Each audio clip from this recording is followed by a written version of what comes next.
नमस्कार, मैं कुंदन आप सभी का आपके चैनल साहित्य गंगा में पुनः एक बार स्वागत करता हूं। आज हम प्रस्तुत हुए हैं द्विवेदी युग के महत्वपूर्ण निबंधकार सरदार पूर्ण सिंह और उनका निबंध मजदूरी और प्रेम लेकर के। सबसे पहले हम लोग इस वीडियो में सरदार पूर्ण सिंह और उनके निबंध कला के बारे में संक्षिप्त चर्चा करेंगे। फिर मजदूरी और प्रेम निबंध का सारांश के साथ ही उसके विषय वस्तु और उसमें आए हुए कथन को बिंदुवार क्रमशः देखेंगे। तो आइए चर्चा को आगे बढ़ाते हैं और पहले सरदार पूर्ण सिंह का बात कर लेते हैं। सरदार पूर्ण सिंह 1881 में पैदा हुए थे और इनका इंतकाल 1931 में हुआ है। सरदार पूर्ण सिंह द्विवेदी युग के श्रेष्ठ भावात्मक निबंधकार हैं। इनके निबंध में भावात्मक के साथ साथ व्यंजनात्मक शैली का भी प्रयोग हुआ है। आचरण की सभ्यता, मजदूरी और प्रेम, सच्ची वीरता, कन्यादान काफी लोकप्रिय इनके निबंध हैं। सरदार पूर्ण सिंह की लेखन शैली प्रायः लाक्षणिक ही दिखाई पड़ती है। इनके निबंधों में उद्धरणों, दृष्टांतों का बाहुल्य होता है। अगर भाषा की बात किया जाए तो अध्यापक पूर्ण सिंह की भाषा शुद्ध खड़ी बोली है, किंतु उसमें संस्कृत के तत्सम शब्दों के साथ साथ फारसी और अंग्रेजी के शब्द भी यथास्थान प्रयुक्त हुए हैं। डॉक्टर राजेश्वर प्रसाद चतुर्वेदी का कहना है कि हिंदी साहित्य के निबंधकारों में अध्यापक पूर्ण सिंह अन्यतम है।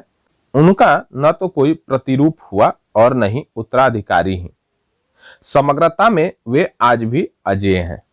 वही एक विद्वान विजय शंकर मल्ल का कहना है कि निबंधों की परंपरा की एक नई लय और गति के साथ नए मानवतावादी मार्ग पर ले जाने का कार्य उदार प्रकृति और परम भावुक लेखक सरदार पूर्ण सिंह ने किया।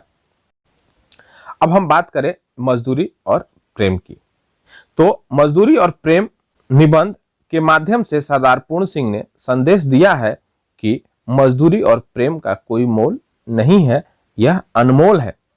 मनुष्य को कर्म की पूजा करनी चाहिए और मजदूरी को सम्मान की दृष्टि से देखना चाहिए। यह सरदार पूर्ण सिंह के मजदूरी और प्रेम निबंध का मूल संदेश है।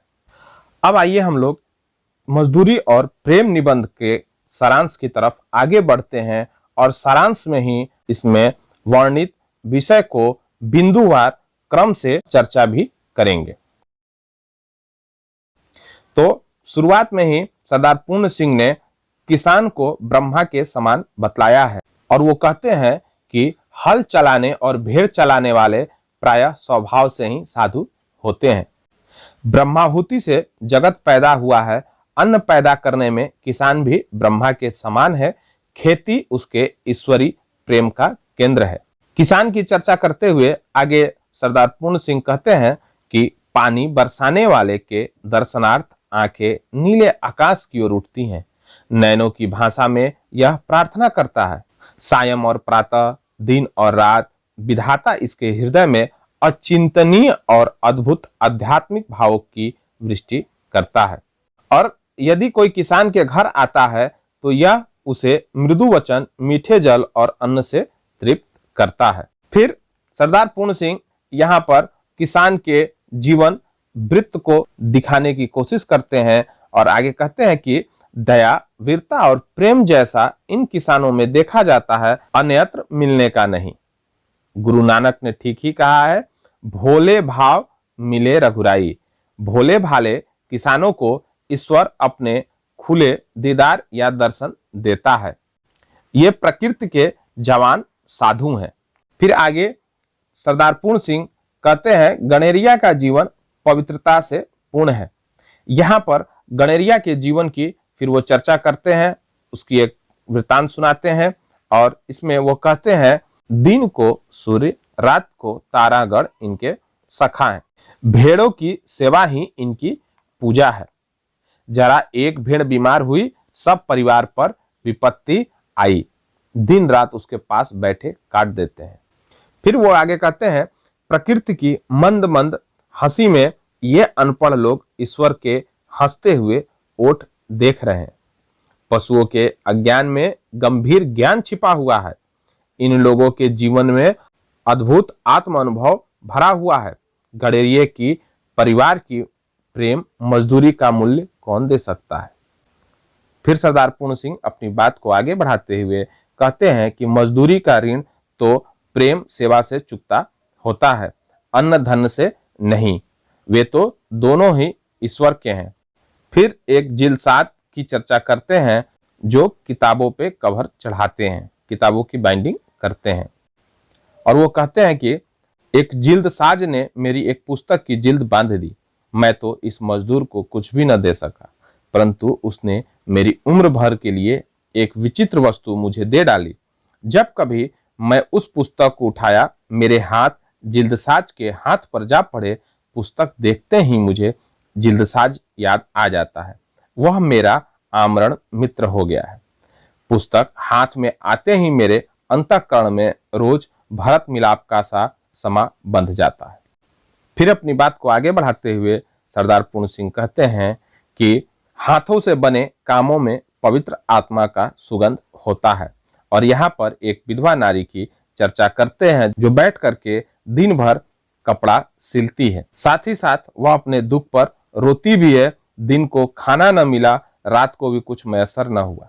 जब वह थक जाती है तब ठहर जाती है। सुई हाथ में लिए हुए है, कमीज घुटने पर बिछी हुई है। उसकी आंखों की दशा उस आकाश की जैसी है जिसमें बादल बरसकर अभी अभी बिखेर गए हैं। खुली आंखें ईश्वर के ध्यान में लीन हो रही है। फिर सरदार पूर्ण सिंह कहते हैं कि इस माता और इस बहन की मिली हुई कमीज मेरे लिए शरीर का नहीं, मेरी आत्मा का वस्त्र है। इसका पहनना मेरी तीर्थ यात्रा है। मुझे तो मनुष्यों के हाथ से बने हुए कामों में उनकी प्रेममय पवित्र आत्मा की सुगंध आती है। फिर यंत्रों और मनुष्य के हाथों की तुलना करते हुए कहते हैं, यंत्रों और हाथ के चित्रों में उतना ही भेद है जितना कि बस्ती और शमशान में। जिस चीज में मनुष्य के प्यारे हाथ लगते हैं उसमें उसके हृदय का प्रेम और मन की पवित्रता सूक्ष्म रूप से मिल जाती है और उससे मुर्दे को जिंदा करने की शक्ति आ जाती है। प्रेम से जीवन सदा गदगद रहता है। फिर इसी क्रम में आगे पूर्ण सिंह अपनी प्रिया की चर्चा करते हुए कहते हैं कि मेरी प्रिया अपने हाथों से चुनी हुई लकड़ियों को अपने दिल से चुराई हुई एक चिनगारी से लाल अग्नि में बदल देती है। जब वह आटे की छलनी से छानती है तब मुझे उसकी छलनी के नीचे एक अद्भुत ज्योति की लौ नजर आती है। जब वह उस अग्नि के ऊपर मेरे लिए रोटी बनाती है तब उसके चूल्हे के भीतर मुझे तो पूर्व दिशा की नभो लालिमा से भी अधिक आनंददायिनी लालिमा देख पड़ती है। यह रोटी नहीं, कोई अमूल्य पदार्थ है। मेरे गुरु ने इसी प्रेम से संयम करने का नाम योग रखा है। मेरा यही योग है। फिर आगे अपनी बात को रखते हुए वो कहते हैं कि आदमियों की तिजारत करना मूर्खों का काम है। तिजारत मतलब व्यापार या रोजगार। इसमें वह कहते हैं कि सोने और लोहे के बदले मनुष्य को बेचना मना है। आजकल भाफ की कलों का दाम तो हजारों रुपया है, परंतु मनुष्य कौड़ी के 100 बिकते हैं। और इस तरीके से वह यहाँ पर व्यंग करते हैं और उनकी इस रचना में व्यंगात्मकता दिखती है। फिर वो अपनी बात को इसमें आगे बढ़ाते हुए कहते हैं, मुझे अपना काम मिल जाए तो फिर स्वर्ग प्राप्ति की इच्छा नहीं। मनुष्य पूजा ही सच्ची ईश्वर पूजा है। मंदिर और गिरजे में क्या रखा है? ईंट पत्थर चूना कुछ ही कहो। आज से हम अपने ईश्वर की तलाश मंदिर मस्जिद गिरजा और पोथी में न करेंगे। अब तो यही इरादा है कि मनुष्य की अनमोल आत्मा में ईश्वर के दर्शन करेंगे। यही आर्ट है, यही धर्म है। मनुष्य और मनुष्य की मजदूरी का तिरस्कार करना नास्तिकता है। फिर इसी क्रम में बात को आगे बढ़ाते हुए कहते हैं कि नया साहित्य मजदूरों के हृदय से निकलेगा। निकम्मे रहकर मनुष्यों की चिंतन शक्ति थक गई है। बिस्तरों और आसनों पर सोते और बैठे बैठे मन के घोड़े हार गए हैं। सारा जीवन निचुड़ चुका है। स्वप्न पुराने हो चुके हैं। आजकल की कविता में नयापन नहीं, उसमें पुराने जमाने की कविता की पुनरावृत्ति मात्र है। नया साहित्य मजदूरों के हृदय से निकलेगा। उन मजदूरों के कंठ से यह नई कविता निकलेगी जो अपना जीवन आनंद के साथ खेत की मेड़ों का, कपड़े के तागों का, जूते के टाकों का, लकड़ी की रगों का, पत्थर की नसों का भेदभाव दूर करेंगे। हाथ में कुल्हाड़ी, सिर पर टोकरी, नंगे सिर और नंगे पांव, धूल से लिपटे और कीचड़ में रंगे हुए ये बेजबान कवि कभी जंगल में लकड़ी काटेंगे, तब लकड़ी के काटने का शब्द इनके असभ्य स्वरों से मिश्रित होकर वायुयान पर चढ़ दसों दिशाओं में ऐसा अद्भुत गान करेगा कि भविष्यत के कलावंतों के लिए वही ध्रुपद और मलार का काम करेगा। धर्म, योग, शुद्धाचरण, सभ्यता और कविता आदि के फूल इन्हीं मजदूर ऋषियों के उद्यान में प्रफुल्लित होंगे। फिर सरदार पूर्ण सिंह मनुष्य प्रभात के आलस्य को सुख मानता है कि चर्चा करते हैं और कहते हैं इसमें कि निकम्मे बैठे हुए चिंतन करते रहना अथवा बिना काम किए शुद्ध विचार का दावा करना मानो सोते सोते खर्राटा मारना है। जब तक जीवन के अरण्य में पादरी, मौलवी, पंडित और साधु सन्यासी हल, कुदाल और खुरपा लेकर मजदूरी न करेंगे, तब तक उनका आलस्य जाने का नहीं, तब तक उनका मन और उनकी बुद्धि अनंत काल बीत जाने तक मलिन मानसिक जुआ खेलती ही रहेगी।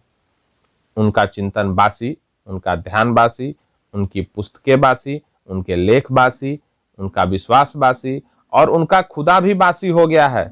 जीवन के नियम नहीं पलटते, वे सदा ही से रहते हैं, परंतु मजदूरी करने से मनुष्य को एक नया और ताजा खुदा नजर आने लगता है। फिर सरदार पूर्ण सिंह आगे बात रखते हुए कहते हैं कि मजदूरी और फकीरी का अन्योन्याश्रय संबंध है। मजदूरी तो मनुष्य के समष्टि रूप का व्यष्टि रूप परिणाम है। आत्मा रूपी धातु के गढ़े हुए सिक्कों का नकदी बनाया है जो मनुष्यों की आत्माओं को खरीदने के वास्ते दिया जाता है। सच्ची मित्रता ही की सेवा है। जाति, पाति, रूप, रंग और नाम धाम तथा बाप दादे का नाम पूछे बिना ही अपने आप को किसी के हवाले कर देना प्रेम धर्म का तत्व है। यह सारा संसार एक कुटुंबवत है। आनंद और प्रेम की राजधानी का सिंहासन सदा से प्रेम और मजदूरी के ही कंधों पर रहता आया है। कामना सहित होकर भी मजदूरी निष्काम होती है, क्योंकि मजदूरी का बदला ही नहीं। निष्काम कर्म करने के लिए जो उपदेश दिए जाते हैं उनमें अभावशील वस्तु स्वभावपूर्ण मान ली जाती है। फिर पूर्ण सिंह सूर्यमंडल, पृथ्वी का तर्क देते हुए उसके कामों को बताते हुए यह स्पष्ट करते हैं कि यह चाल जीवन का परमार्थ रूप है। स्वार्थ का यहाँ भी अभाव है। जब स्वार्थ कोई वस्तु ही नहीं, तब निष्काम और कामनापूर्ण कर्म करना दोनों ही एक बात हुई। इसलिए मजदूरी और फकीरी का अन्योन्याश्रय संबंध है। फिर सरदार पूर्ण सिंह मजदूरी और प्रेम की चर्चा को आगे बढ़ाते हुए कहते हैं कि मजदूरी करना जीवन यात्रा का आध्यात्मिक नियम है। जोन आव वार्क की फकीरी और भेड़े चराना, टालस्टाय का त्याग और जूते गांठना, उमर खयाम का प्रसन्नता पूर्वक तंबू सीते फिरना, खलीफा उमर का अपने रंग महलों में चटाई आदि बुनना, ब्रह्मज्ञानी कबीर और रैदास का शूद्र होना, गुरु नानक और भगवान श्री कृष्ण का मूक पशुओं को लाठी लेकर हाँकना सच्ची फकीरी का अनमोल भूषण है। और फिर सरदार पूर्ण सिंह आगे की तरफ चर्चा करते हैं कि हाथ की मजदूरी ही से सच्चे ऐश्वर्य की उन्नति होती है। यहाँ पर सरदार पूर्ण सिंह गुरु नानक के एक प्रसंग की चर्चा करते हुए कहते हैं कि लालो एक बढ़ई था और भागो एक रईस बड़ा मालदार था। भागो ने गुरु नानक को अपने यहाँ ब्रह्म भोज में निमंत्रण दिया था, परंतु गुरु नानक वहां पर नहीं गए और जिसके कारण भागो को यह बुरा लगा और उनके पास गया। तब गुरु नानक ने कहा कि तुम अपने यहाँ से हलवा पूरी मंगाओ, और जब वह हलवा पूरी लाया तो गुरु नानक ने लालो यानी बढ़ई के घर से भी उसके मोटे अन्न की रोटी मंगवाई। भागो की हलवा पूरी को उन्होंने एक हाथ में और भाई लालो की मोटी रोटी दूसरे हाथ में लेकर दोनों को जो दबाया तो एक से लहू टपका और दूसरे से दूध की धारा निकली।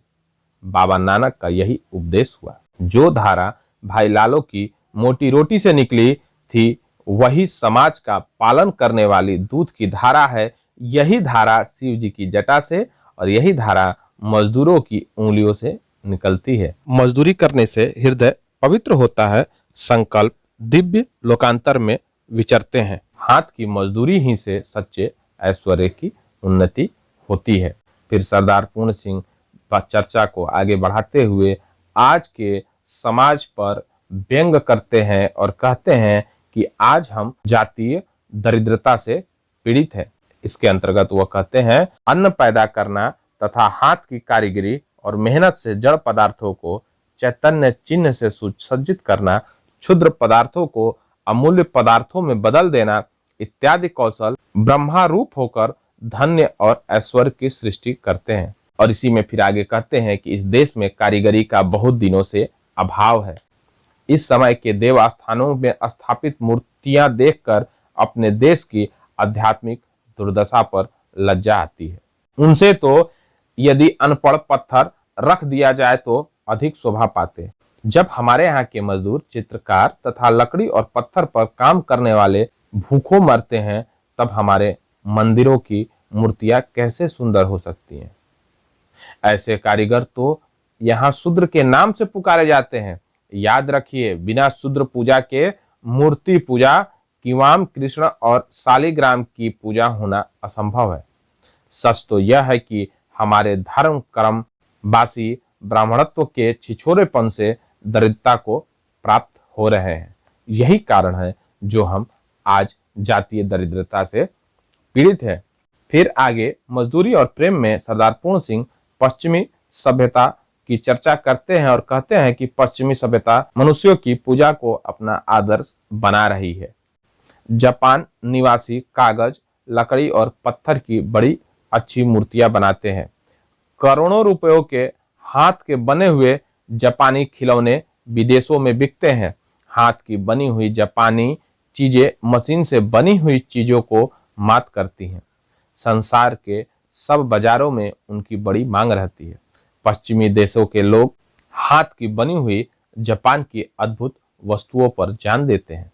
एक जापानी तत्वज्ञानी का कथन है कि हमारी 10 करोड़ उंगलियां सारे काम करती है। इन उंगलियों के ही बल से संभव है हम जगत को जीत लें। जब तक धन और ऐश्वर्य की जन्मदात्री हाथ की कारीगरी की उन्नति नहीं होती, तब तक भारतवर्ष ही क्या किसी भी देश या जाति की दरिद्रता दूर नहीं हो सकती।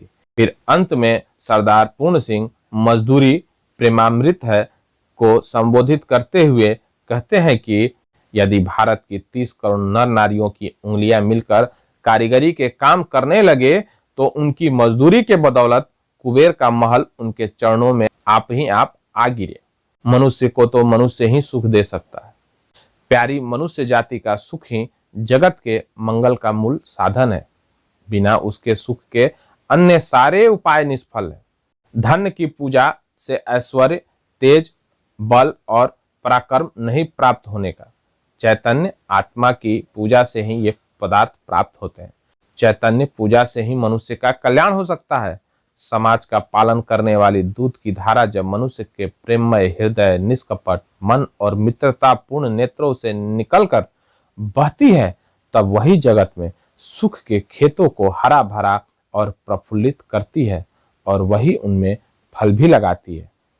आओ, यदि हो सके तो टोकरी उठाकर कुदाली हाथ में लें, मिट्टी खोदें और अपने हाथ से उसके प्याले बनावें। फिर एक एक प्याला घर घर में, कुटिया कुटिया में रखावें और सब लोग उसी में मजदूरी का प्रेमामृत पान करें। हरित आशकों की तनमन निसार करना, रोना सितम उठाना और उनको प्यार करना। तो साथियों, इस प्रकार से हमारी यह प्रस्तुति यहाँ पर समाप्त होती है। उम्मीद करते हैं आपको यह प्रस्तुति पसंद आई होगी। आपसे आग्रह है कि इस वीडियो को लाइक करना और शेयर करना नहीं भूलिएगा। साथ ही आप हमारे चैनल पर पहली बार आए हैं तो आपसे यह भी आग्रह होगा कि चैनल को सब्सक्राइब करना न भूलें। हमारे इस साहित्य गंगा चैनल पर और भी बहुत सारे वीडियो उपलब्ध हैं जो निबंध, कहानी, कविता सभी से हैं। आप प्लेलिस्ट में जाकर के उन्हें देख सकते हैं। हम इन्हीं बातों के साथ अपनी वाणी को विराम देते हैं। हम फिर आगे आपसे मिलेंगे। तब तक के लिए जय हिंद, जय भारत।